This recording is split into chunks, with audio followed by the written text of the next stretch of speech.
힘든 상황인지 제가 이해가 되겠는데요. 이 문학의 블랙리스트는 명백한 최순실 국정농단의 저는 굉장히 핵심이라고 생각을 합니다. 최순실, 김기춘, 조윤선으로 이어지는 결정을 문체부에 하달됐다는 가장 중심적인 의혹이고요. 문학의 블랙리스트는 죄 중에서도 아주 죄질이 나쁜 죄입니다. 문화라는 것은 우리 국민들의 삶에 가장 중요한 영양분을 주는 것인데 이 우리의 가치관을 결정하는 굉장히 중요한 문화가 이 블랙리스트를 만들어 가지고 우리의 사고의 자유를 심각하게 침해하는 범죄를 저질렀다 그러면 이거를 규명하지 않으면 대한민국의 국민들의 사고 자체가 획일화시키자는 아주 나쁜 범죄라고 생각을 합니다. 특별히 이 위증 고발 문제는 조윤선 장관이 청문회에 나와서 위증한 부분에 대한 고발입니다. 우리 국민들께서 청문회가 맹탕 청문회다. 청문회 뭐하러 하느냐. 전부 다 머릿수로 일관하는 그 증인들에 대해서 구속 수사를 하라는 그런 엄중한 명령을 하고 있는데 이 고발, 위증에 대한 고발을 하지 말자라고 얘기하는 것은 저는 납득을 하지 못하겠습니다. 이 위증 고발은 특검에서 저희들이 요구한 부분이니까 이거는 빨리 좀 통과시켜야 된다고 생각합니다.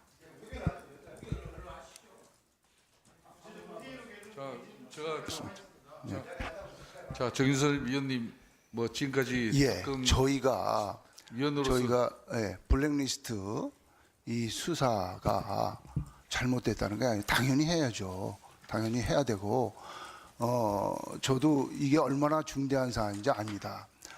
다만 저희가 문제를 제기하는 것은 이것이 특검법의 수사 대상이냐 아니냐 그런 겁니다. 저희는 이게 블랙리스트를 수사하게 되면 이게 특검법에 위반되는 사안이다 하는 걸 제기하는 거예요. 근데 그 문제 제기가 잘못됐다고 생각을 하잖아요. 왜냐하면 이거를 일반 검찰에 수사 의뢰하고 고발한 특검에서 일반 검찰에 이걸 수사해라 고발을 하고 일반 검찰에서 포괄적으로 수사를 하면 됩니다. 그리고 최순실 그러니까 이게 특검법에 맞지 않다고 하기 때문에 그러니까 위증에 대한 얘기가 아니라 블랙리스트 수사가 특검에서 하는 게 맞느냐 일반 검찰에서 하는 게 맞느냐 그 말씀을 드리는 거예요. 일반 검찰에 수사 의뢰하고 특검은 최순실 국정농단에 집중하라는 겁니다. 블랙리스트는 특검에서 하기에 너무 방대한 범위예요. 그 문제를 우리가 제기를 하는 거예요.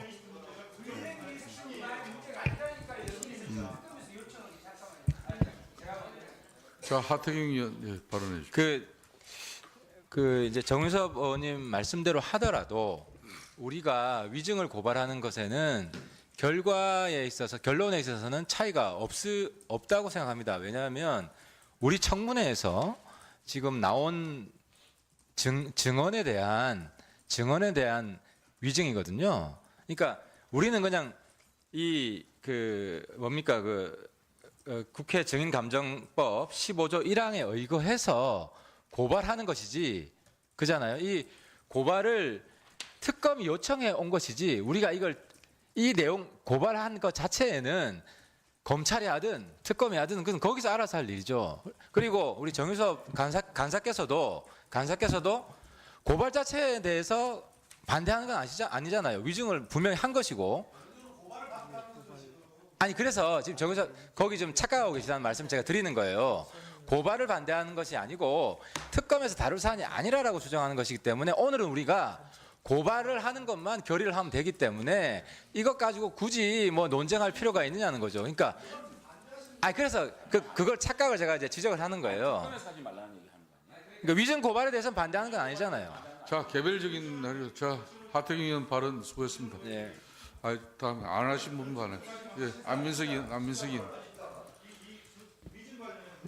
조정환 의원님, 저 신상 발언하겠습니다. 안민석 의원 발언. 제가 오늘 여러분들 무질서하게 이렇게 막 발언해버리면 안 되니까 제가 차례대로 발언 기회를 드리겠습니다. 안민석. 먼저 제가는 세 차례 걸쳐서 새로운 새누리당 정윤석 간사님을 합리적인 분으로 제가 표현을 했는데 숙기록에서 삭제해 주십시오. 지금은 국민들과 함께 특검에 힘을 실어줘야 될 때 아니겠습니까? 특검이 요구하는 것을 우리 국조가 이렇게 하나하나 따지고 된다 안 된다 하면서 특검을 힘을 빠지게 하는 것은 진실규명을 저는 방해하는 거라고 생각을 합니다. 저는 특검이 요구하면은 하늘의 별이라도 따주고 싶습니다. 이상입니다. 예, 다음 도종환이. 네, 특검에서 요청한 대로 우리 국조 11월 30일 날 이용주 의원 질문에 조현 전 장관이 저는 본 적이 없습니다라고 답변을 했어요. 그리고 또 차관한테도 정관지 차관한테도 마찬가지로 본 적 없습니까? 네, 그렇습니다라고 여기 이야기한 것 회의록에 기록이 돼 있고요. 또 12월 15일 날 제가 김종덕 증인한테 질문했을 때 블랙리스트 질문했을 때 보지 못한 것을 어떻게 말씀드리겠습니까? 못 본 것을 봤다고 지금 말씀드릴 수 없지 않습니까? 라고 말을 했는데 이렇게 말을 했는데 여기 문화부 내부에 2015년 5월 20일 날 대비 문건에 블랙리스트 문건이 있습니다. 여기 증거가 있지 네, 잘 않습니까? 알겠습니다. 그러니까 다음 윤소아 의원님. 당연하게 위증으로 고발돼야 된다. 예. 정의당의 윤수아입니다. 예. 정유석 간사님께서 국민의 블랙리스트에 오르지 않았으면 좋겠다라는 먼저 말씀을 드리고요.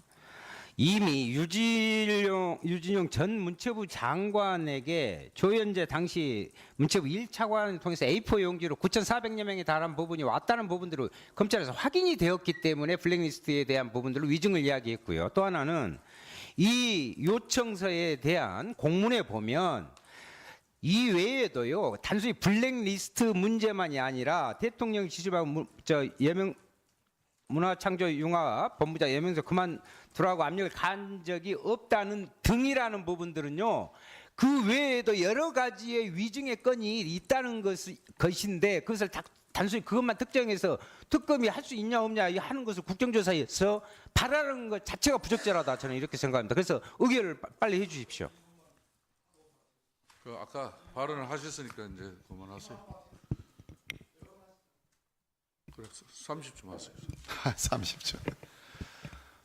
참 공교롭습니다. 박근혜 대통령이 직무가 정지돼 있음에도 불구하고 홍보수석을 통해서 비서실장도 도열시키고 비서관들도 수석 비서관들도 도열시키고 청와대 출입 기자단들을 마치 병풍처럼 뒤에 세운 뒤에 아무 노트북조차도 지참하지 못한 상태로 메모를 시켰습니다. 검찰의 수사 결과를 전면적으로 부정했고 특검의 수사의 경과도 지금 부정하고 있는 느낌입니다. 예, 심지어 청와대 발로 특검의 정치적 중립성도 지금 문제를 삼고 있습니다. 공교롭게도 오늘 정유섭 간사님께서 이미 이 문학의 블랙리스트 문제는 이 최순실 국정농단 게이트의 시작이 문화 쪽입니다.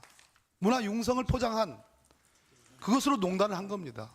교문위 간사이신 우리 도종환 의원님께서 우리 교문위 의원님들과 함께 교문위에서 주로 의혹이 제기됐고 국정감사 때 많은 얘기가 나온 겁니다. 그래서 특검으로 가게 된 겁니다. 그래서 특검법을 만든 겁니다. 그리고 지금 특검에서 당연히 수사 대상인 걸 전제로 해가지고 압수수색 영장도 여러 건 받았고 관련자들을 다 소환을 하고 있습니다. 그런데 느닷없이 지금 특검